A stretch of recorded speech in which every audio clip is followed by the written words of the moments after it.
Good morning. So let's get started. The Plenary 2, the strategy for HPH organizations to address health equity. So we had very nice speeches yesterday from the world about the roles of HPH to achieve the health equity, and we're gonna discuss in this session in more depth about how to do that. And we invited 3 keynote speakers from the world to discuss about this, and they will introduce their own activities from the each places or countries. And I will co-chair this session. My name is Professor Naoki Kondo from Kyoto University, Department of Social Epidemiology. I'm an epidemiological researcher and researching on the social determinants of health and about the impacts of community actions to reduce health inequality in the community and many other settings. And you? Good morning to everybody. I'm very honored to be here in Hiroshima. This is a place that touched my heart. And I would introduce myself as a coordinator of Friuli Venezia Giulia network in Italy, but also the coordinator of Italian networks. I represent also, I'm a member in the governance board since 2023. And in this year, we activated the newborn task force on well-being healthcare workers with Hungary and South Korea, with colleague Gabriella Sorosine and Jae-Kyun Lee. I'm very, very happy to co-chair my colleague, and let's go. Okay, so let's get started. So the first keynote speaker is Dr. Hans Bellept from Belgium. He is the head of the Intercultural Mediation and Policy Support Unit of the Federal Public Service, Health, Food Chain, Safety, and Environment. So he has lots of activities to international task force about the equity in the intercultural situations in Europe. So Hans? Thank you very much. Hello, everybody. I'm very happy to have been invited to be able to present the activities of the Migration Equity Diversity Task Force, which is an international group working under the umbrella of the Health Promoting Hospitals Network. I want to stress that this presentation was not prepared by me alone, but also by James Glover of the National Health Service in Ireland, Eva Hakkinen from the Health Service in Finland, John Wobo also working in Ireland, and Clémence Braam, who is a colleague of mine working at the Federal Public Service for Health in Belgium. I try to find out, yeah. Briefly, the outline of my presentation. The aim of my presentation is to introduce a tool for advancing equity in healthcare. It's a self-assessment tool for implementing the standards for equity in healthcare for migrants and other vulnerable groups. Now, I understand that, and yeah, it's the right slide. Ethnic diversity is less at the forefront here in Japan than it is in Europe and in Northern America. But our group does also focus on other vulnerable groups that may be at risk of receiving inequitable care. The self-assessment tool that we developed with the Migration Equity Diversity Task Force is a tool that makes it possible to evaluate the equity performance of your organization and to identify improvement areas and afterwards develop improvement plans, implement these plans, and after that, again, do a new self-assessment to see whether any progress was being made to provide more equitable care by your organization. So that's the heart of our work, is a self-assessment tool which was developed in an international context. I'll go into that very quickly afterwards. So this is the self-assessment tool to the left of the image. It's a 34 pages document that contains a lot of information on how to use the self-assessment tool to improve equity in your organization, but also contains the actual list of standards that you are going to assess whether your own organization is complying with standards that are well established and internationally recognized for the provision of equitable care.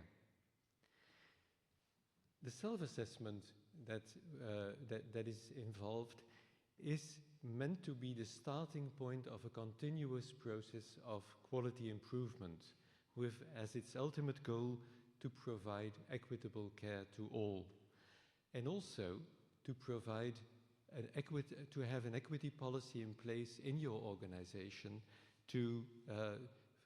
towards your workforce, because as we know in particular in the Northern Americas and in Europe, and I think in the future probably also in Japan is what I've heard, the task force in healthcare organizations is becoming more and more diverse. In itself, it's a very good thing, but there seem to be issues in some countries, in particular in Europe and in the States, that they are not, that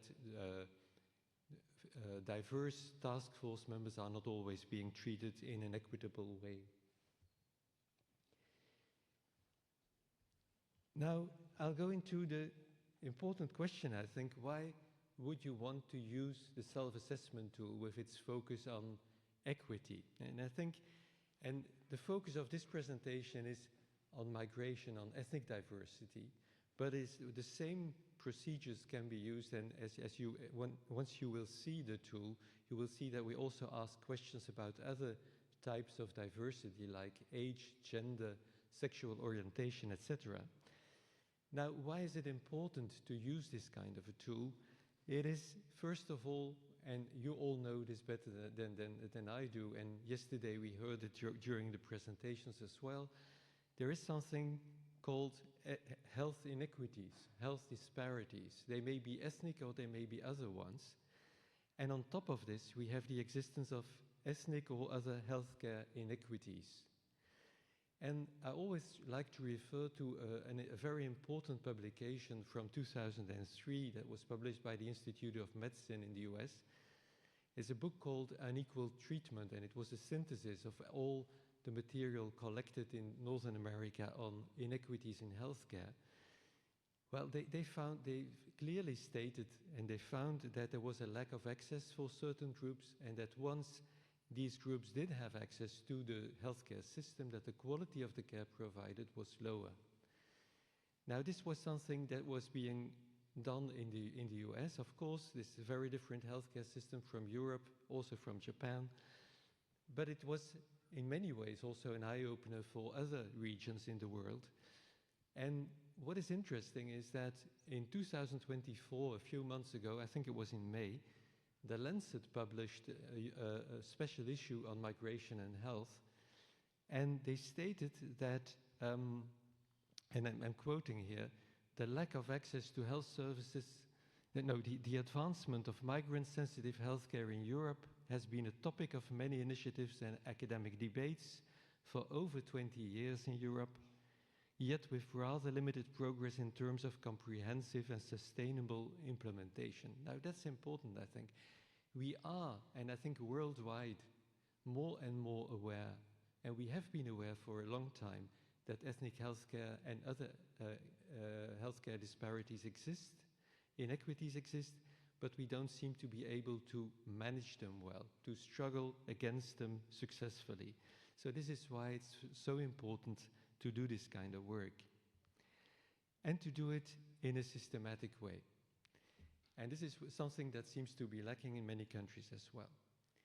Now, before I go into a little more detail of the work we are planning to do the coming years, I want to say a few words about the background of the Migration, Equity, Diversity Task Force. So what is it? And I'm actually, at this time, co-leading it with James Glover of the Irish National Health Service. It's an alliance between academics and people working in the management of healthcare services, be it at the government level or as managers of healthcare organizations. And its origin goes back to the early NILIs, as we call them. So it's to a project that was called the Migrant-Friendly Hospital Project, which aimed to develop strategies to improve the quality of healthcare for migrants.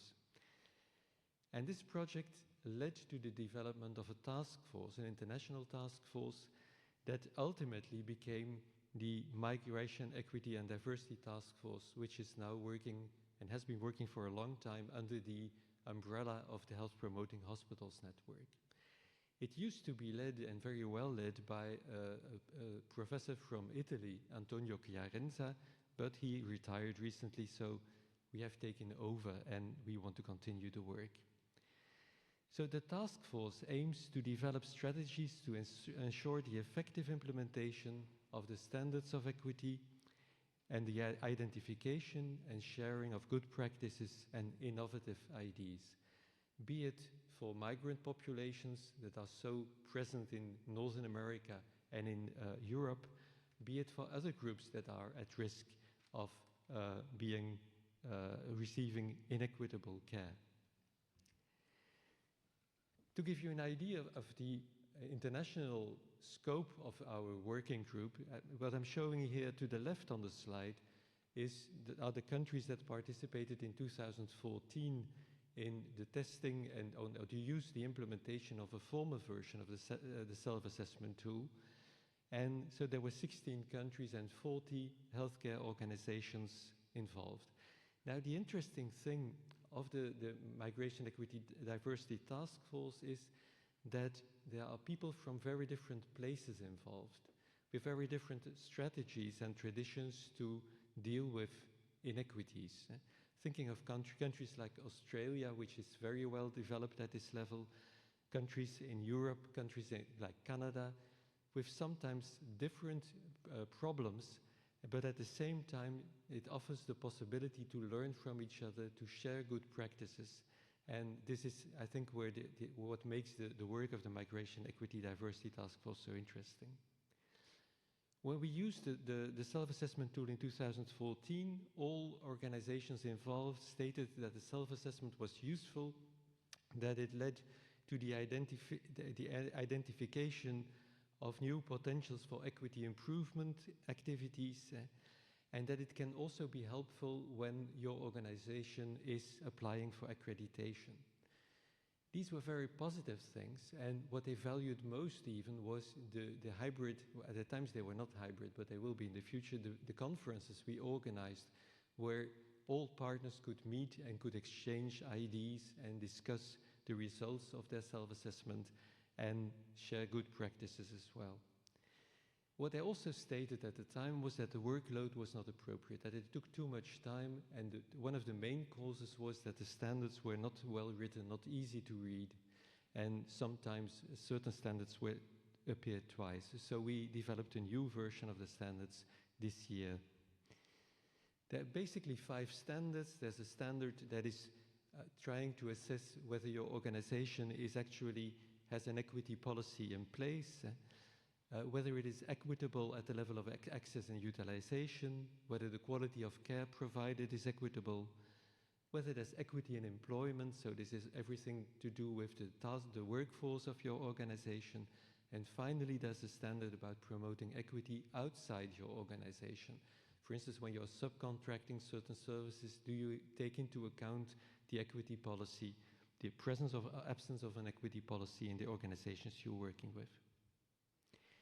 So this is what it looks like. This is one of the standards about an equity strategy being in place. Every time you will be asked to indicate whether your organization actually fulfills the standard or only partially fulfills it, or maybe even completely.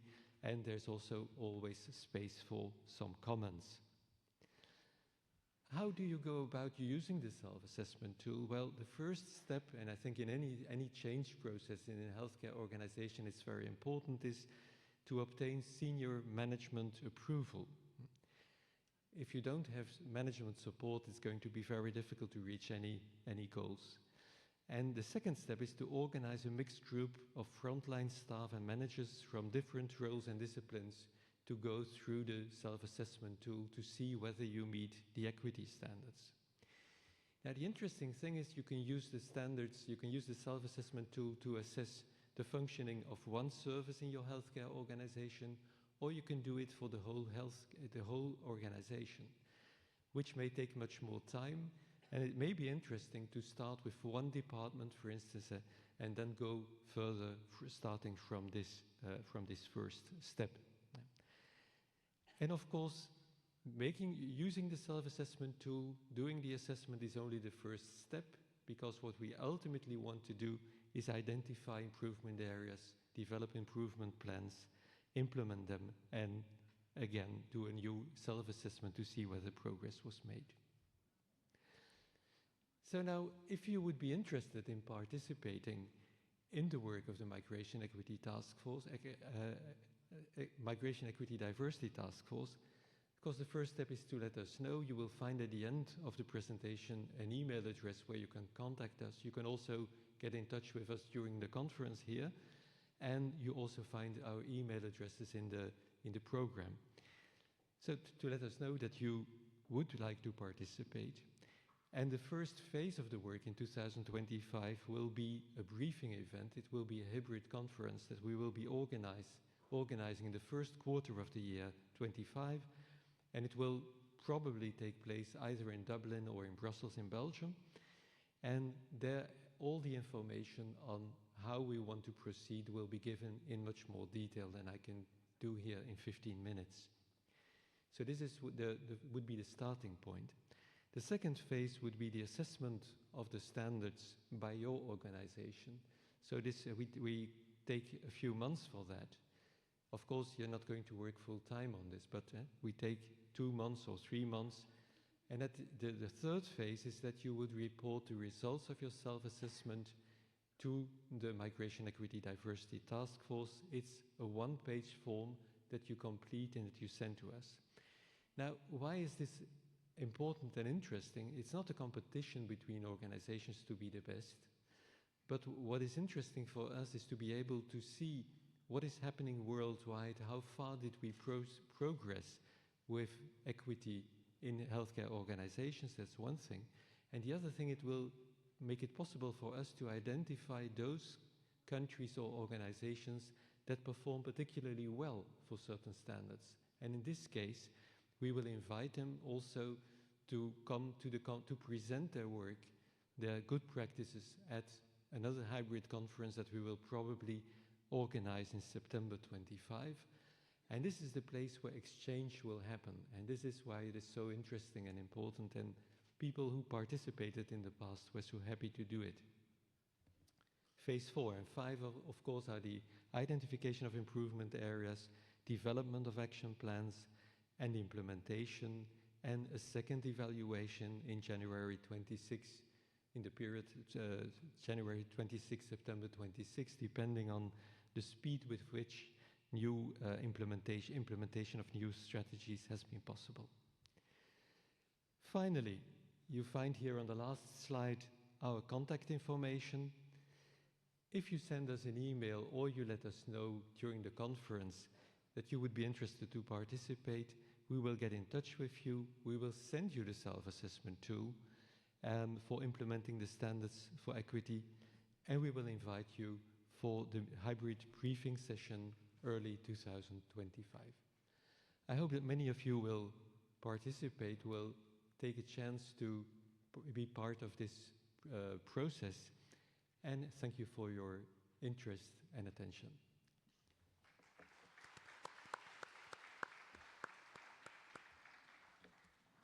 Thank you, Hans. That's really interesting activities and very important. And now I'm sure that many, the participants who are very interested in joining this task force. So you're gonna have lots of, ask questions later. So please be prepared for that. Thank you very much. So we have around 5 minutes for some clarification questions. If you have something to clarify, so please raise your hand and somebody will come to you. And we will have the overall discussion session later after the 3 speeches. But this is just for clarification and quick questions or something. Ralph. Yep. Well, yes. Okay. Okay, please. Thank you very much for this very interesting and clear presentation, and I've already decided we will join. But my question to you, and I think you were actually by the way, my name is Ralph Harlid. I'm the coordinator of the Swedish National Network, so sorry. You were in that in the beginning. Should we have a special standard for migrants, or should we regard migrants as a vulnerable group together with other vulnerable groups and have the standards for vulnerable groups? So that's my question. Mm-hmm. Yeah, it's a very good question.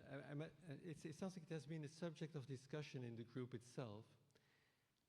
Why the explicit reference to migration and not to other vulnerable groups? We could simply drop the migration name, the word. Now, the reason is the origin of the Migration Equity Diversity Task Force, which was rather well known internationally, and this is why we kept it. Although we very much felt, and this has been going on for a long time, that the exclusive focus on migrants is not justified. The other groups are at risk of inequities in healthcare very clearly as well. And also that we used to have at the beginning a too strong focus on culture, I think. And there's been an evolution towards person-centered care, of course culturally sensitive, but much more on the individual who might be at risk of inequities, and less about considering it to be a feature of whole homogeneous groups. So this is the reason why, but this is why why migration is still in the name. It's a historical phenomenon. Let's call it like that. Good. Any other questions?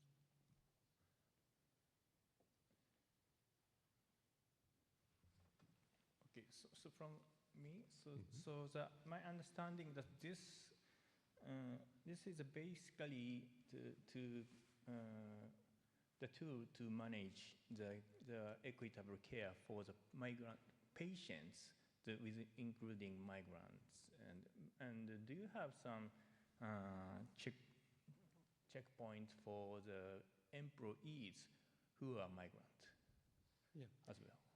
Well, it's a fourth standard, so it's about the groups or individuals who may be vulnerable in the task force, the workforce of the healthcare organization. We included these, and these are not only, of course, people with a migrant background.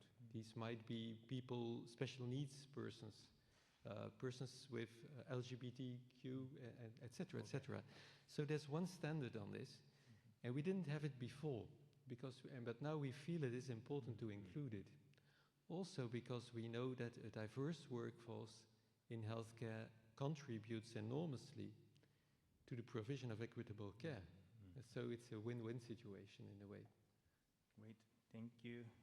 Thank you very much. Okay, so it's time to go to the next speech. Thank you very much. Thank you, Hans. As healthcare professionals, we are entrusted with the crucial role of safeguarding the well-being of our communities. Yet, in fulfilling this mission, we often overlook an essential aspect, our own health and resiliency.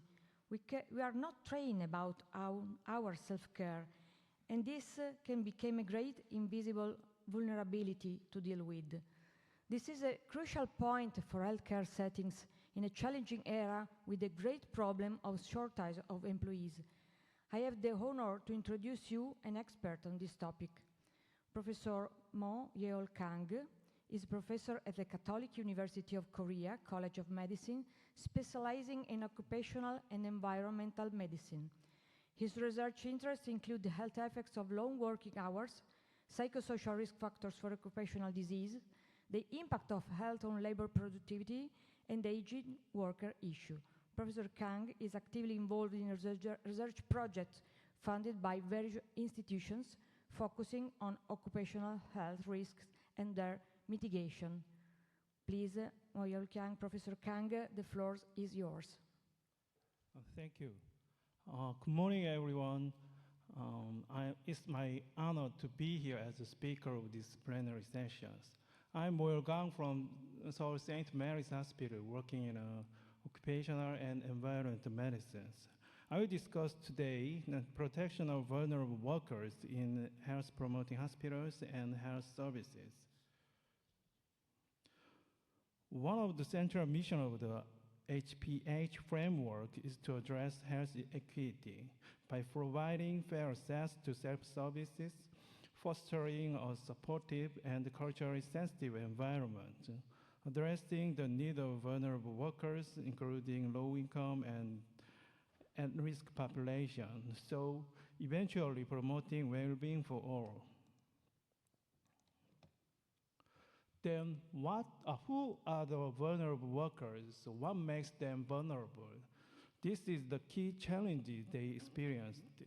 They usually engage in demanding jobs with a lower pay and job insecurity, which contribute to their economic struggles. For this aspect, they often endure unfavorable working conditions, sacrificing their health to make a living. And they may lack access to adequate protective equipment, safety training, or healthcare services, which further worsen their exposure to the workplace hazard.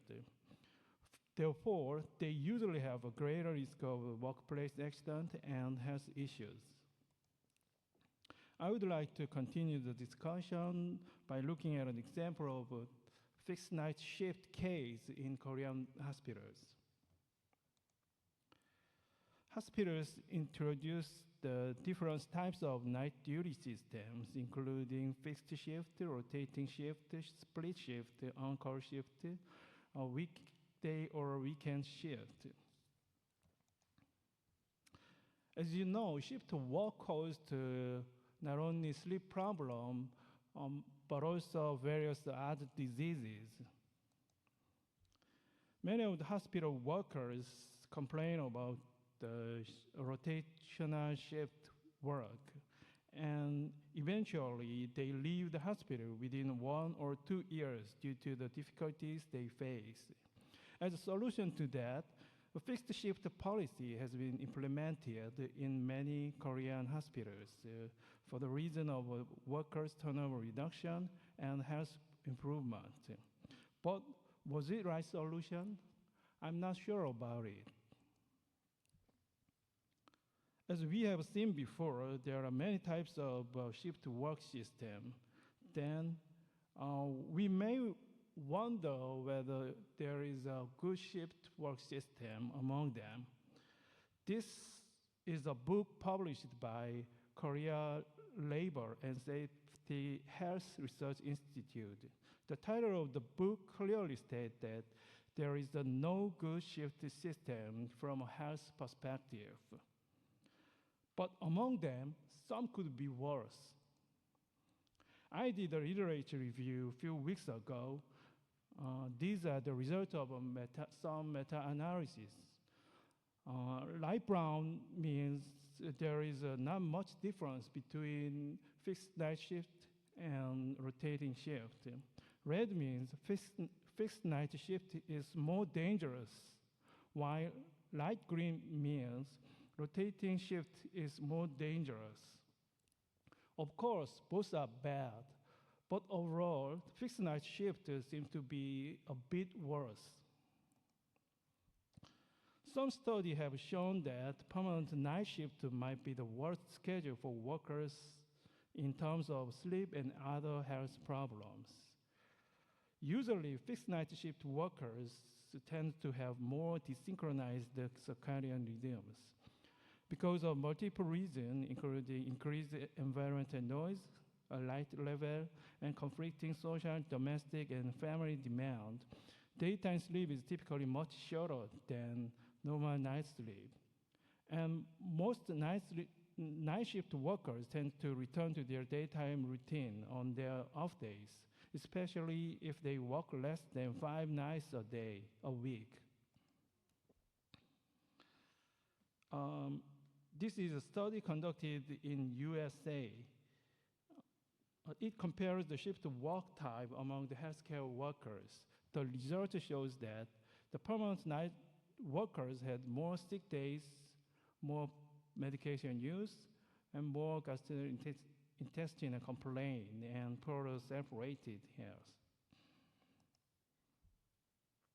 The main motivation for working night and shift work is securing wage increase and job stability.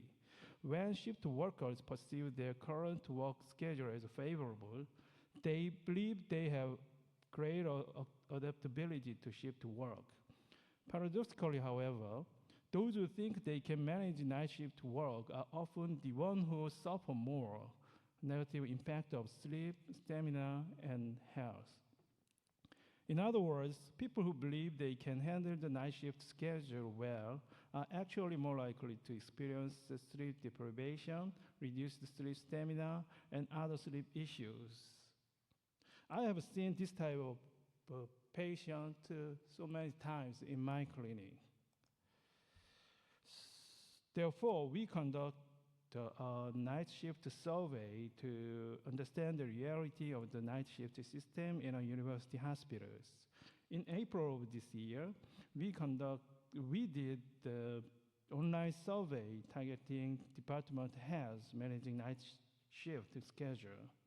In July, we had interview with workers in some department about the number of staff participating in night shift in each department, the maximum night of the shift duty in 1 year, the longest consecutive night shift period. The survey indicated that 88% of nursing department reported having dedicated fixed night shift workers. According to the government guideline, up to 9 months of fixed night shift might be possible using a 3-month fixed night duty followed by a month rotation system. In our survey, most nurses typically work a fixed night shift for up to 6 months a year. Most wards limit the fixed night shift to 6 months, with the workers rotating every 3 months. However, some wards allow up to 9 months of continuous fixed night shift.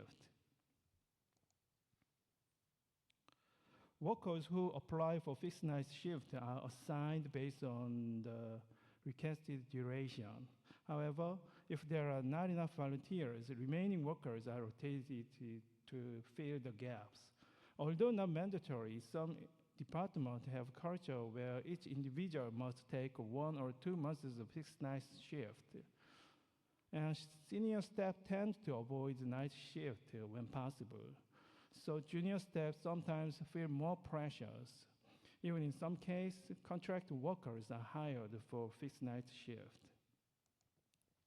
What we found out through the interview was this: the reason for the night shift duty is primarily for higher wage because they were paid approximately 25% of the total wage compared to the rotational shift.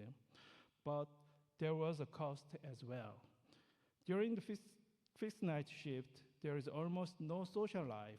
They rarely make appointments, just simply rest. When on the not on night shift, they feel fuller. But during the fixed night shift, it becomes hard to remember their day's activity, and there is confusion about date and appointment. They said they don't meet the friends often. It's difficult because it's difficult to predict when they will be mentally alive. This makes it difficult to make plans or engaging in social activities. Going out is exhausting, and most prefer resting alone on off days. And they often experience the increased feeling of depression, anxiety, and heightened sensitivity to emergencies, and decreased focus and emotional dullness. What I fear from this survey and interview was this. Current fixed night shift policy is a system that operates at the expense of a few vulnerable individuals within the organizations. This situation needs improvement. At first, the determining work schedule should be changed to more fair and democratic approaches. Here is some strategy for night shift management. Ensure adequate staffing, establish rest and sleep rooms, conduct frequent assessment on fitness for work, implement a close monitoring of sleep logs, and reducing the maximum number of night shifts.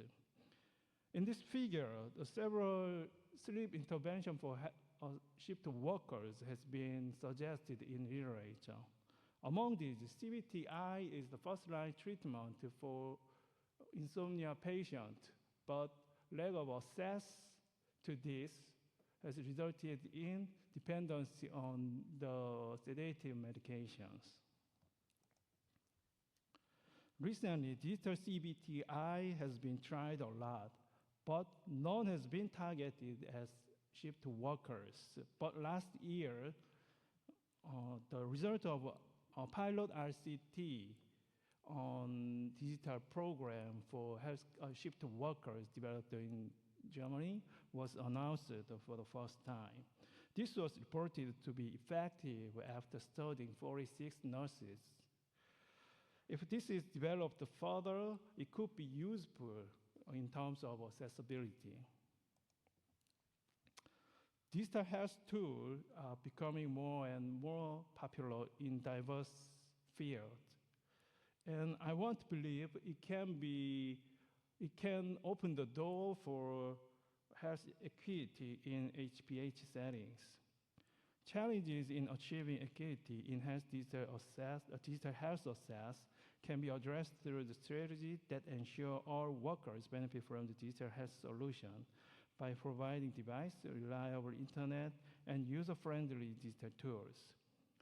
And teaching vulnerable workers how to use digital health tools through the training program is essential to prevent further health inequity due to the digital literacy gap. The risk does not disappear.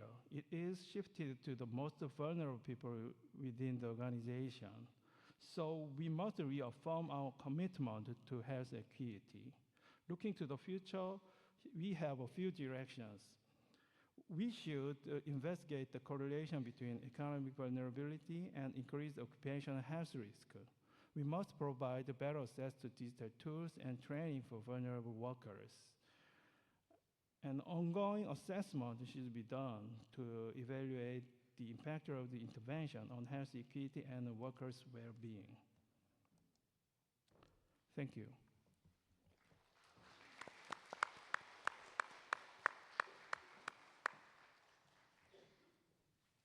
Thank you, Professor Kang, because your intervention about night shift workers is very, very important. I'm studying a lot of time the problem of circadianity rhythm, and we know that our stress system is it works well when we are in the light during the day and we sleep during the night, and this is our physiology.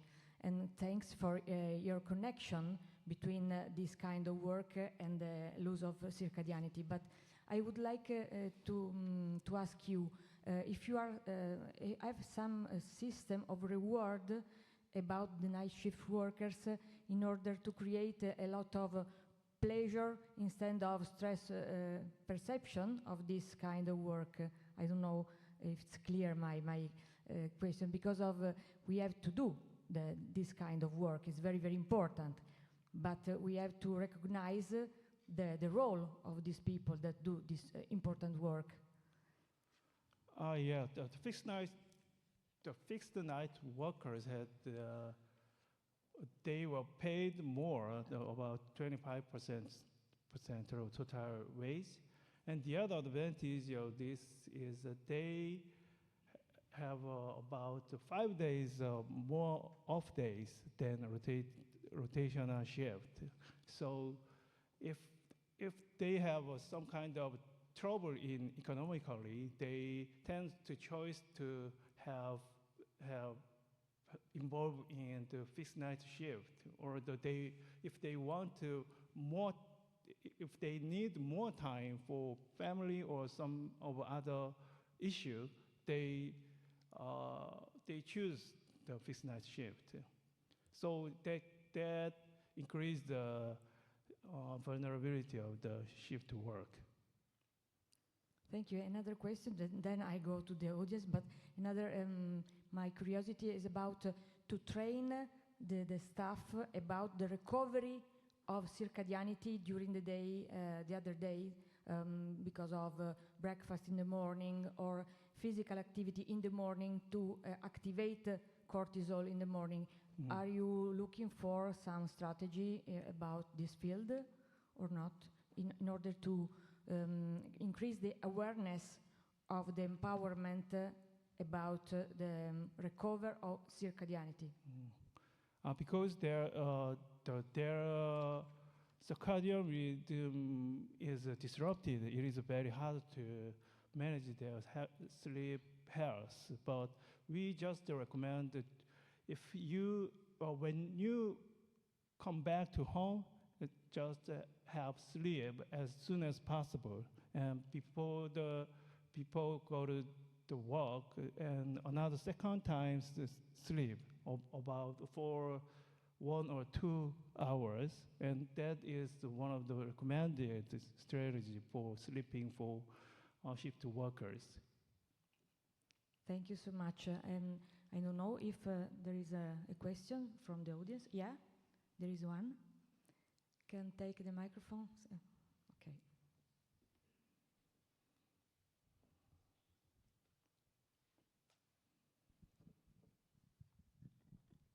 Thank you. My name is Kazuhiro Ogata, and I am director of a hospital in Sapporo, Hokkaido. I'm vulnerable workers. I lead the long COVID task force of Sapporo Medical Association.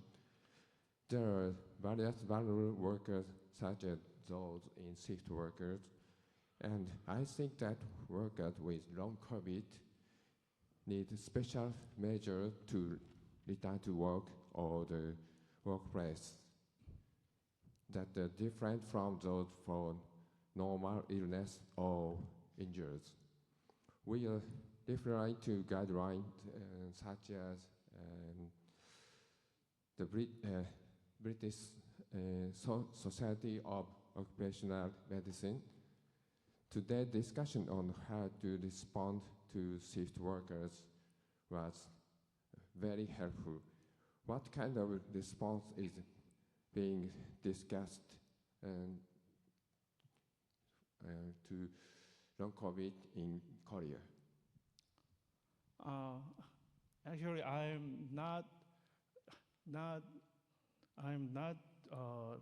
don't know much about the long COVID, but generally, the workers, we recommend the workers return to their work as soon as possible. But under the condition of the job accommodation, if they have some kind of remaining symptoms of job, the workplace should provide some kind of support, like frequent rest and the resting room, or the flexible working time, and so on.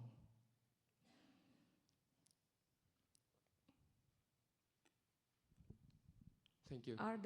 Shutichu, please. There is another question.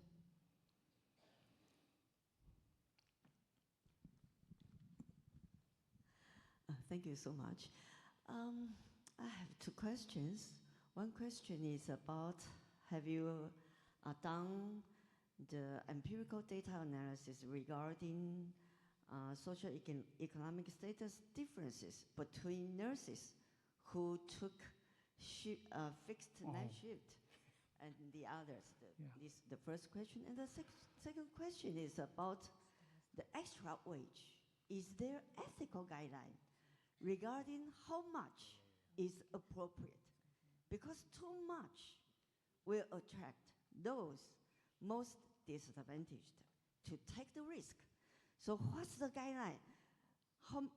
Is there a guideline for the range of the incentives for night shifts?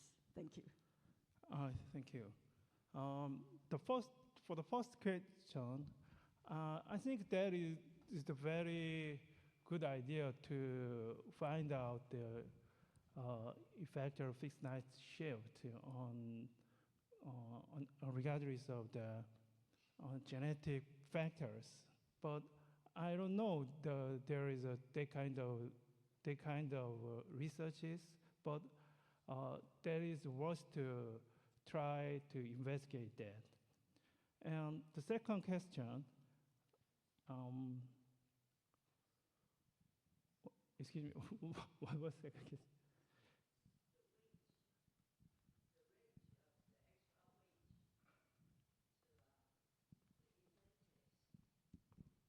Incentive?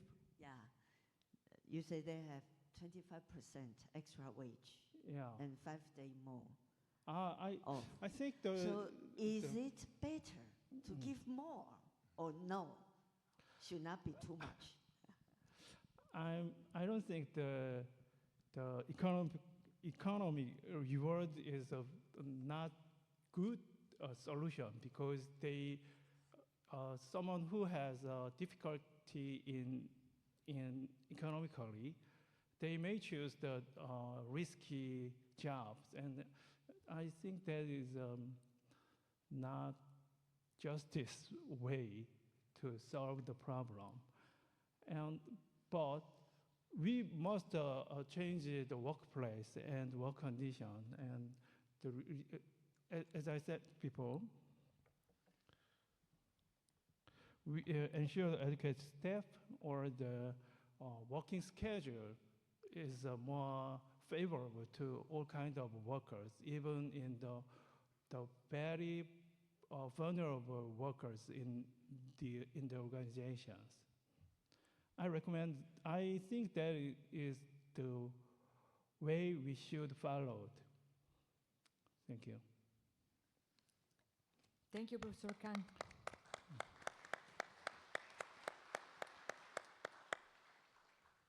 Okay, now we want to invite the last keynote speakers, who is the Professor Diane Levine-Zamir from the. She is a professor. She is National Director of the Health Promotion Department of Clalit, the Israel's largest non-profit healthcare organization.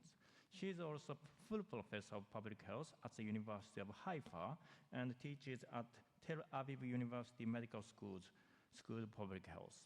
She founded, supports, and many international organizations for improving health literacy and innovations. So today she will make a remark for the innovations to achieve health equity.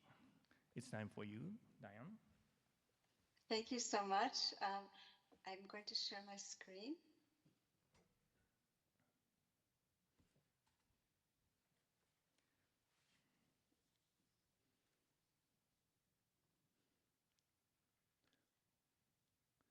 Okay, now. May I ask if you're seeing the screen in Yes. full presentation form? Yeah, that's fine. Okay. Thank you so much. Well, thank you for the warm introduction. And I'm very sorry not to be with you in person, but under the circumstances, I'm very grateful for the invitation and happy to be with you, at least online. And I really thank the chairs, and I very much enjoyed the previous presentations. And I feel that we are building on each presentation one after the other, and I hope you'll see as well. So I'm coming to you from Tel Aviv.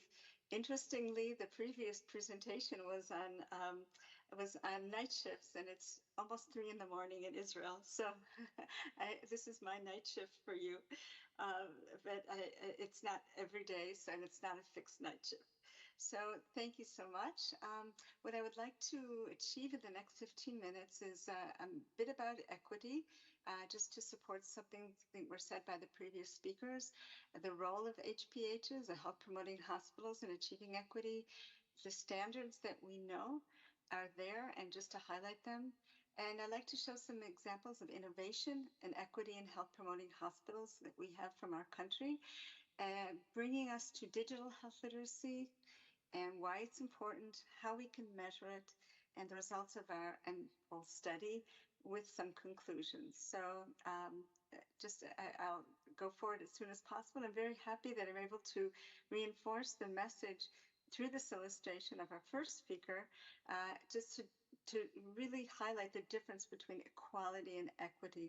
And when equity, we want to give the support for those who are more vulnerable, who are more disadvantaged, and it's not necessarily an equality as far as investment, but we want to reduce disparities. But when we look at the further illustration, we also want to make sure that we are bringing down barriers. So not only supporting people as they need, but also look at the structural issues that are there, that are barriers to having people promote their health and for health equity. So when I look at the standards, our document, our health promoting standards document from 2020, I'm just highlighting a couple of the standards that really support the work that we need to do and we should be doing in equity and health promoting hospitals. So, for example, the first one is our organization makes every effort to adapt its procedures to special needs of vulnerable persons, or our organization offers all patients the right to individualize, culturally and age-appropriate prevention, promotion, treatment, rehabilitation, and palliative care. And this again resonates from the comments made by our first speaker. And our organization has developed procedures to identify vulnerable patients, to determine needs and reduce inequalities in our health services. So this is just to remind us that the standards, HPH standards, definitely feed into this important issue. So I'd like to bring us to talk about innovation in health promotion. Many of you know that Israel is considered a startup country, a startup nation, but I think all of our nations are working more and more on startup. It's a key to achieving and sustaining equity in health promoting hospitals, allowing health systems, and both in hospitals and primary care. And HPH is health promoting hospitals and health services. So it really resonates for both types of healthcare. And we want to make sure that we overcome barriers that we have in our healthcare systems as far as distance, language, navigation, and affordability. So just to remind us, when we talk about digital health, it is the use of technology, mobile devices, apps, telemedicine. We use it to monitor health and to provide health information and education, for diagnosis, for managing chronic patients. And as WHO has said, the goal is to improve patient outcomes, increase quality, access to care, and to reduce healthcare costs. And the importance of reducing healthcare costs is for being able to free up resources that can be reinvested in public health and in healthcare. So just to give a few examples of where we're working on being able to help people access healthcare, not necessarily in person, but also at a distance. This is one example from our healthcare organization, from Clalit Health Services. As mentioned, it's Israel's largest health service organization. It's the second largest in the world. It's a nonprofit, non-governmental health service organization. And we have 9 health promoting hospitals, and I think one is represented here in Hiroshima. The Bellington Hospital colleagues, I think, are there, and happy to know that. So, for example, we've developed an app for ultrasound for pregnant women so that they can, in their home, actually have a self-test while their obstetrician is online with them, to be able to guide them and decide whether or not they have to come in person or not. And think about how this will saves time, distance, exposure to what is lurking in hospitals and in primary healthcare services, and allowing maybe women who don't have ways in which to travel to health services to do this easier. So this is just one example. We also have the TITO video exam and consultation with family physicians, where people can have exams at home with their ears, throat, heart, lungs, body temperature, skin and stomach ailments, and their family physician is online with them to be able to guide them and to even perhaps give an e-prescription.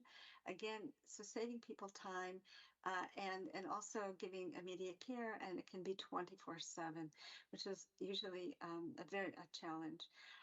Another new release that we have is the digital release from the hospitals. It's a co-production. It was developed with patients, starting in our Carmel Hospital, but also now in many of our Clalit hospitals, where the digital, instead of giving a piece of paper to people to when they're released from the hospital, and then having them be having to initiate and find ways in which they have follow-up care, this digital release also allows people to immediately be able to make an appointment by just clicking on their app and immediately accessing an appointment system, whether it's for the follow-up for a family physician or maybe having an appointment in the pharmacy to get the medications been recommended to them, or any other follow-up that needs to be done. So again, this saves a lot of commotion, a lot of confusion in the transition from hospitalization to the community. So this is another very new initiation that we have, and it's the initiative that was developed with a panel of patients using also information that is based on clear information, clear language, and we hope that this will make a big difference in the transition. So what we see is virtual reality is really taking hold in healthcare, especially to be able to treat and reduce disparities, whether it's in pain management, virtual reality for children. We have it in medical training with holograms now that are being used for medical training. And we will talk in a minute about mental health care, but also dentistry and physical rehabilitation. So we have another app that has been with us for the past 4 years. It's an AI-based platform for healthy lifestyles and well-being. It's called Active. It promotes physical activity, nutrition, sleep habits, drinking fluids, accessing health information, and people get personalized goals. It's incentivized, and many of you know, but apps, when they're incentivized, don't necessarily work. But this one, as you can see, has actually been successful in using incentives for sustaining health promoting habits. And people are able to earn coins or points, and then be able to order health promoting gifts. And this has been authorized by the Ministry of Health, so that we are definitely aligning ourselves with public health and healthcare directives. And recently we've added points or coins for people who have health quality indicators. For example, early detection of breast and colon cancer if you go for your mammography, or if you have your fecal test for colon cancer detection, you can get points as well. So this is just to incentivize and give people a reward. We've adapted it to for different populations in Israel, culturally, and as far as not only culturally, but also as far as accessibility to the Arab population, to ultra-religious Jewish population in Israel. So we've seen some really good results. We have over 1 million users. It's free of charge. So again, as far as equity goes, we want to make sure that there's no economic barriers. 37% are frequent users, meaning several times a month. They meet their personalized weekly goals. We have applied research that's following up 6 months after people join. As you can see, it's a huge sample, over 350,000 users. Average age is 46, and we've seen that people, particularly who normally have low intensity fitness, have really increased their fitness and increased their investment in physical activity. And we're seeing an improvement of health indicators as compared to a comparison group that is the same age, the same socioeconomic status, and from the same culture. So we're very optimistic about where health promoting apps can actually lead us, when in the past we weren't really sure how effective they were. But this also brings us to talk about what happens when there's crises.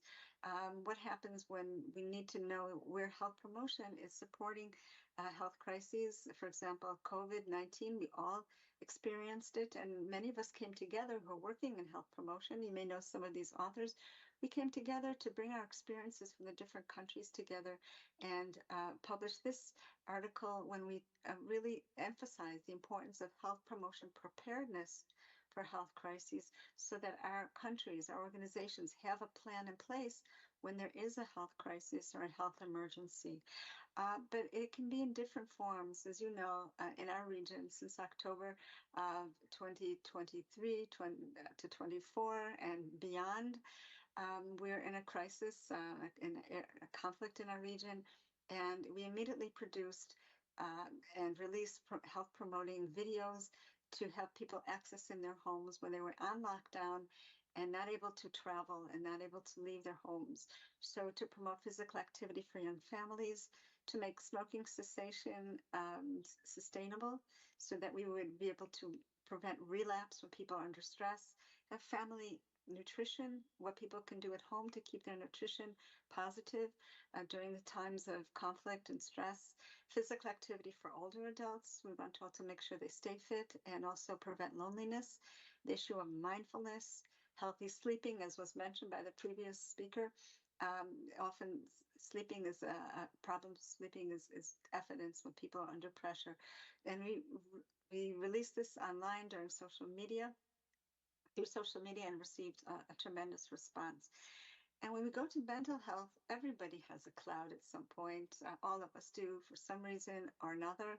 And in Israel, we're actually looking much closer now and closing the gaps of what has been in the past, maybe less attention given to mental health services than needed. So we just recently launched a bot for mental health navigation, and where people can put some information about what they need and immediately get referred to online mental health services, immediate appointment. And this is also a way to normalize mental health support. We've continued doing online health promotion workshops. So again, the digital access has helped us to be able to access people where they are in their home or in their workplace, and to provide a secure space for promoting health in times of conflict. And also we have emerging issues and intervention for healthcare. We have something that most countries, and we hope don't have to ever experience, but having to look at medical perspectives for hostages that are being released. It's a new emerging issue, and our hospitals are dealing with that. Also rehabilitation for the elderly, and also learning and empowerment, as you can see in the lower left from the Soroka Hospital, another health promoting hospital, and lessons learned and empowering staff how to deal with health during times of conflict. So we also want to look at critical digital health literacy, because there's a spread of misinformation in normal times and also in times of conflict, but it reflects the public's thirst for knowledge and solutions. So this brings us to the issue of digital health literacy, and our previous speaker mentioned it. And we look at it as an asset. Digital health literacy allows individuals to effectively use digital platforms. It's complex. We know that there's different determinants of digital health literacy, whether they're personal, situational, or environmental. And there is a challenge. We want to increase the access of health-related digital resources because it places a growing demand on for the population. So digital health literacy helps us adequately use these resources. And we want to make sure that public health researchers, practitioners, and policymakers are aware of digital health literacy to improve people's proficiency in using digital health. So this just brings us to why we measure digital health literacy for the general public and with a health literacy survey in HLS 19 of the WHO Action Network of NPOL. As you can see, this is a group that's been dealing with health promotion, health literacy for a while. This is an action group and a network that originated by Jürgen Pelikan, may he rest in peace, that many of you know and who we miss dearly. And the idea was to develop and apply a measure that is defined as the ability to search for, access, understand, appraise, and validate online information, to formulate and express questions, opinions, thoughts, or feelings when using digital resources. And the objective of the study is to construct and validate digital health measures across countries in Europe and to identify determinants and consequences. So just briefly, we had 13 countries that were part of the study, almost 30,000 respondents, and we just to share a couple of the results briefly, we hope they will be published soon. Just before wrapping up, three important conclusions. We saw that people were able to access health information pretty easily, but as you can see in the top left, it was difficult to judge information digitally and to know if it's reliable. We see that the people who have higher financial deprivation have lower digital health literacy. So again, as far as equity is concerned, we have to know that who are groups at risk. And as far as age, not surprisingly, people with a higher age have lower digital health literacy, but it's not as extreme as we may have assumed. So just in conclusion, we know that achieving health equity through the work of health promoting hospitals, it requires commitment, it requires resources. Appropriate and innovative interventions can positively affect digital health literacy and contribute to health and well-being. And by prioritizing equitable access to health promoting services and innovative strategies, we can enhance public health and healthcare, reduce disparities, improve health outcomes for our diverse populations, and ensure a healthier and more inclusive society. So I just want to wrap up by inviting you to the 25th IUHPE, International Union of Health Promotion and Education, World Conference on Health Promotion, which will be taking place in May in Abu Dhabi. I heard that Shruti also asked a question, and she's very active in IUHP. So thank you, Shruti. You can help us spread the word among those who are present in the conference. And I'm happy to stay with you for questions, comments, and thank you so much for your attention.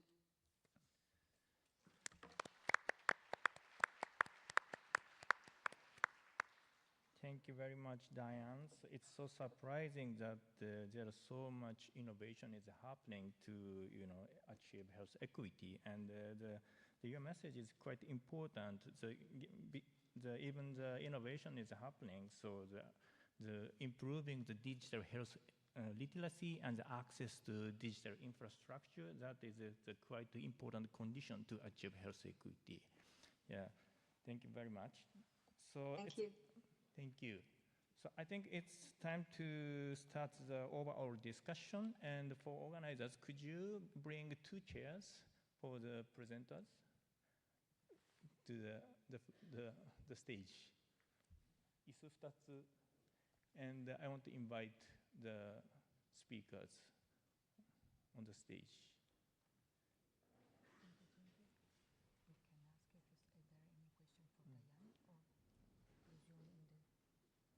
Maybe it's because we have that can include within this discussion. 10:30. Yeah. It's only 20 minutes. We have 20 minutes for discussion, and that can include the clarifying question for Diane, and the overall question and some the comments or discussion that you want to do with the keynote speakers.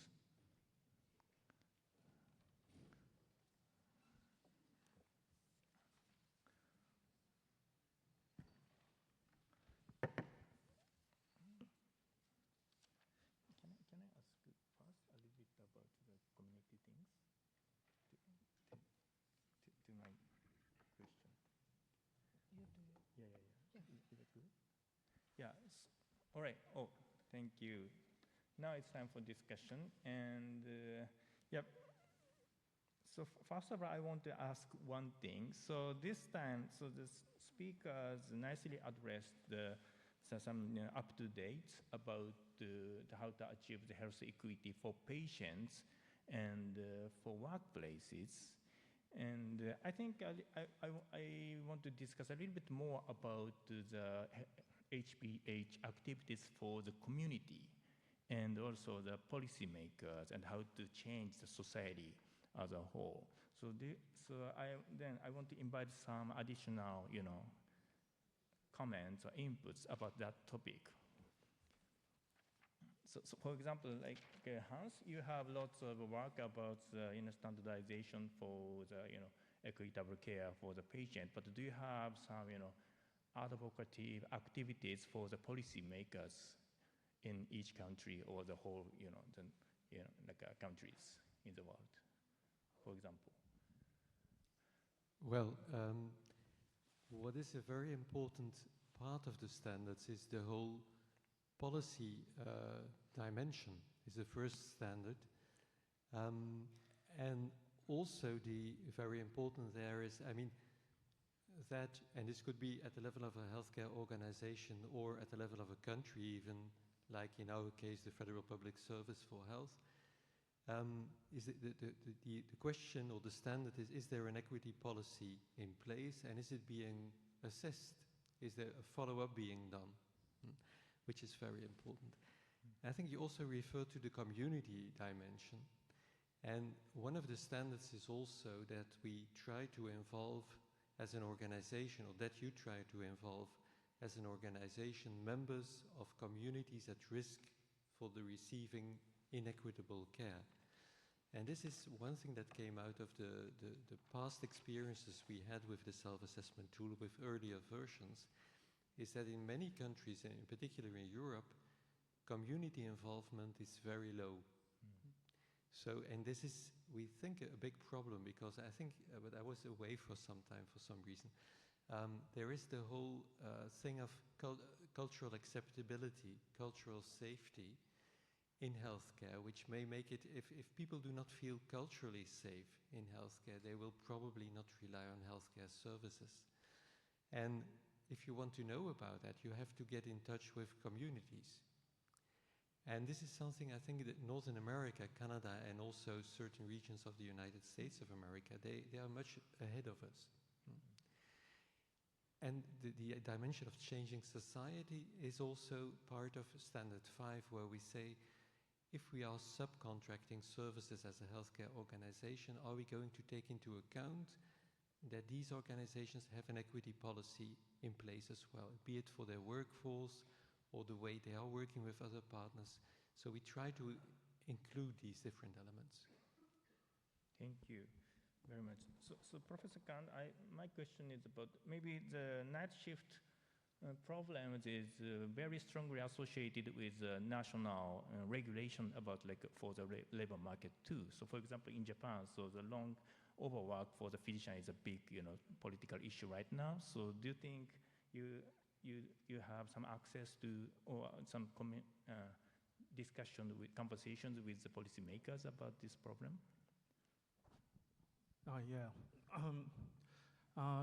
Actually, some part of the shift to work is inevitable, because just like the public health service or the healthcare provider must be working for 24 hours and 7 days. But some industries, such as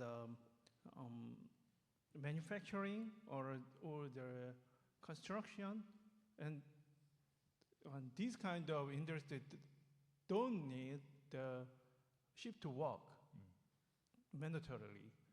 So we have some kind of room for improvement to reduce the vulnerability from the shift to work. So because we have some room for improvement, we can assess first there. And in Korea, some new market has emerged, such as down delivery. So people order some kind of food or the item for living.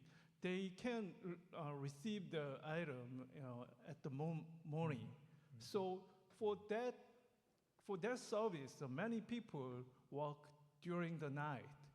So many people think that that is one kind of innovation, and that is very convenient for the customers. But that means some people have to work during the night, and which was inevitable that during the past. So I don't think that is a kind of innovation. It is the clock turned back. So I think that we must find the room to improvement, and if we can do that, we can increase the voice to change the bad situation. Thank you very much. Diane, you have some addition. You nicely covered the topic about the policy improvement as well. But do you have some additional comments about that, or the involvement of the community about making the innovation? Absolutely. Yes, in an innovation, and also not only in innovation, we need to make sure that we're including the community, both when we develop any innovative tools, and also when we're not even dealing with innovation and we're dealing with the cultural appropriateness. It's really important to understand that the co-production of health, it's been talked about so much in health promoting hospital, the whole network for years. And we still have to do a better job. And when we develop innovative tools, we often don't test them enough. We don't often begin with the needs assessment. We don't listen enough to the communities to be able to meet their needs through innovation. So this is a really important issue. Well, some of the examples I gave were a result of panels that we had with communities, especially when we do cultural appropriateness. For example, now we have in Israel something that's very rare in other countries. We have cultural mediators in our clinics, our primary care clinics. And we will probably be moving to do some innovation in that area. So it's become a grassroots kind of initiative. And so I would like to comment on it because I think that as we go further and as our countries become more digitalized, there's a concern about digital divide. And I've also published about this. I don't believe that we really can be talking anymore about digital divide. When we talk about equity, it's digital development, because everywhere there is some issues and some access to digital resources. The question is, are people catching up as quickly as health organizations are developing the services? And so we have to fill that gap.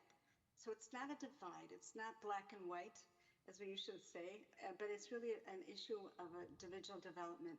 So we have to increase interventions to make sure people are on board and are using it to their advantage.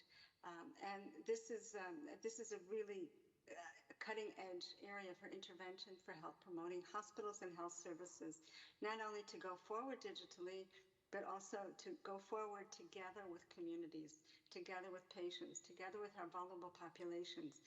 And we can go really far if we do the right work. Thank you very much. And also, my last point on this, though, also reflecting on the two speakers who just mentioned what their contribution. I don't know if we talk enough about accreditation. And it is a policy issue, and we can expect more for some accrediting bodies that will require our services and our health promoting hospitals to be more equitable in order to receive their accreditation. And that does influence policymakers, decision makers in our institutions. Yeah. Thank you very much. So, are there any questions from the audience?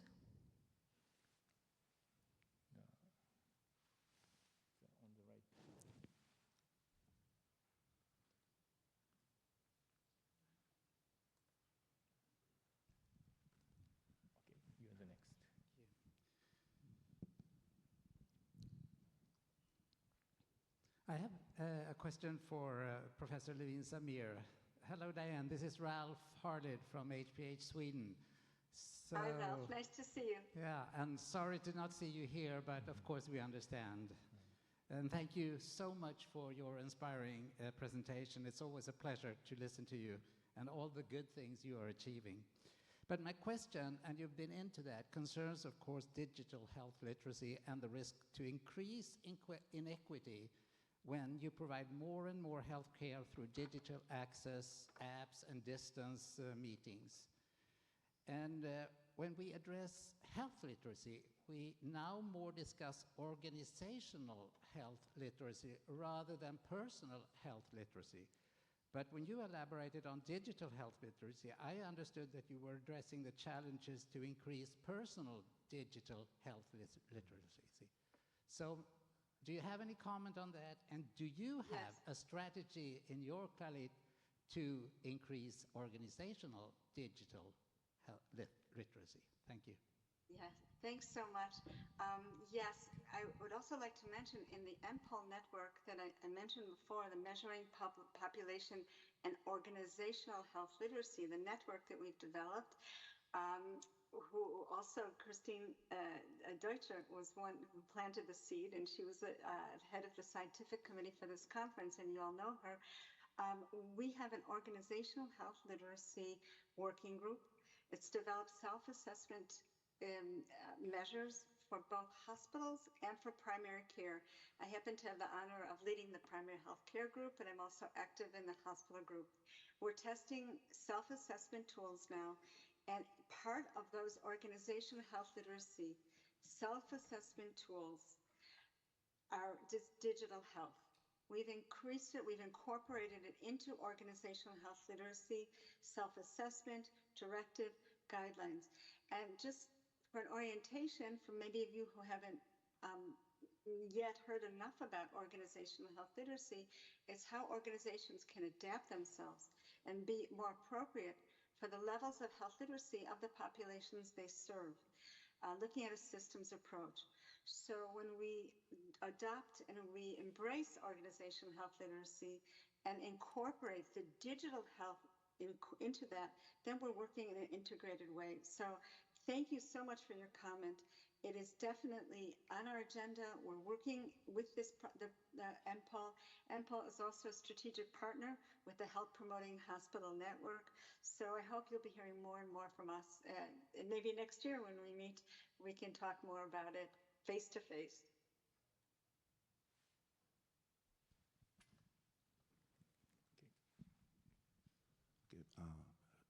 To Professor Dayan.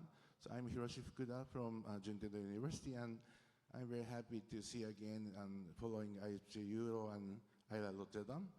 So I have one question. So you presented the AI-based platform started in 2020.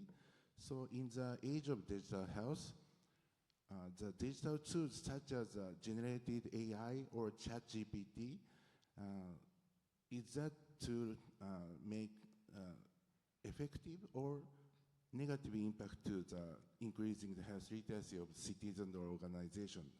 What should we be careful about using such a ChatGPT or generative AI? Thanks so much. Nice to see you again. It was nice to meet you in Rotterdam and some other conferences. So it's just great to have the continuous contact in our conversation that continues. The apps and based on AI, it's one part of your question. The other part is GCP. And as far as the app is concerned, we have been given to our members as this member. Over 1 million people are active, and Israel only has 9 million people in the country, and our organization ensures about almost 5 million, 4.5 million. So 1 million is a huge amount. So first of all, we're discussing people's health every day with them through the app. And what is interesting is that we recently, as I mentioned, maybe I'll clarify it, it's connected with the healthcare system based on their electronic health record. So if they're going to go for a mammography or get a blood pressure test, whatever, their system sees it, the app sees it, and they're rewarded. So this is a good way to help people access, to remind them. It also has health information in it, so that if you read it, if you read some health information pages, you also get some points. And what's nice is that we can control the information. It can be credible information, it's reliable information, it's what people can trust. A huge issue for the ChatGPT and for AIs is trust. If populations and if the healthcare system, the workers, the healthcare teams who recommend these apps, if they trust the sources, if they trust the reliability, then the public and the patients are recruited and are using it. If there's no trust, people don't use it. So this is one of the advantages. When it's GCP, when it's not GPT, when it's not connected to the healthcare system, people have to understand, and this is the critical aspect of digital health literacy, to check the source, to be able to think twice about the information they're getting, to check more than one source. And the best thing is to check with their healthcare system that they rely on, because people still rely on their healthcare systems. We've seen that during COVID, when there are questions about vaccines, when there's questions about other maybe controversial issues. We see that the healthcare workers, their providers, are still considered reliable and the best sources of information. So we're trying to bring together the digital resources, the personal resources, organizational reliability, and help people get the best resources for promoting their health individually, but also making sure that organizations are paying attention in their policies and in their interventions. Thank you. Any other questions? You have questions. I think we can resume some take-home messages. Okay. It's 3 minutes to conclude the session. Right. So the time is quickly running, so it's time to close. And so thank you very much for the keynote speakers, and that's really, really informative and eye-opening, and we have learned a lot from you. So, you go first. Yeah, I would like to thank the great speakers we have, and you, Professor Kondo, because I think that the Eastern and Western world working together, we are stronger. It is a very, very important thing we are doing now. And I think that the role of self-assessment in HPH is a great things that differentiate HPH network by the other networks, I think, or the other way of understanding about criteria of excellence of Joint Commission or other standards. We are playing a great role in build our new reality. We are living in an era of change. We have to be actors of this change because of we have to create a new field, and there are no solutions right, but we have to use the standards as drivers to lead the change. And I think that this HPH standards, including equity in all of the 5 items. We have commitment, we have need assessment, accessibility to the services, we have patient engagement, standards for workforce, and standard for the community and green hospitals. In each of these standards, we can read equity that was presented in our session. And the importance of innovation, of digitalization, we know that Diane explained so well. Please add your take home. Okay, thank you. So we want to change something, and in the hospital and the clinical settings, we are likely to focus on the individual, behaviors change, and the health literacy. At least in Japanese situation, I think the many discussion is about how to improve the health literacy of patients, but in the concept of health promotion, that target is not the individual, rather that should be the systems and the structural causes to make change the environment. And so today's discussion is all about that, I think. So that the one thing to change and control the structural causes is to make standards that is like self-regulation of the, I think, this, community, like hospitals and this health services. So we do have some, if we have the standards, so we can do better and change the environment and facilities. And also some regulations that can be about the like labor market control or some self-control of for the labor regulation, self-regulations in the hospitals, those things, and also how to achieve the organizational health literacy. That is very, very important in my opinion. And so health to achieve health equity, we need to have a view about not focusing too much on the individual, but to understand what the organizations and this social structure is doing for individuals, and how to do something together with the organizations to achieve the health equity, focusing on more vulnerable subpopulations, and incentivize the organizations to do more equitable activities. So today's speakers, the individual action cases are very, very informative and very useful to think about those things. And if you are interested in some of the task force and the activities today's speakers are introduced, please contact them and please join. Thank you very much. Thank you for coming. And Thank make you. a big applause for the speakers. Thank you very much. Thank you all very much, and enjoy the rest of the conference.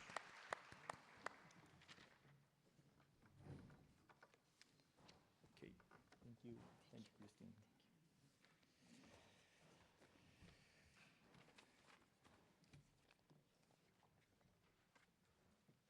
think it's going well. Okay. May we take a picture? Oh, sure, sure. Okay.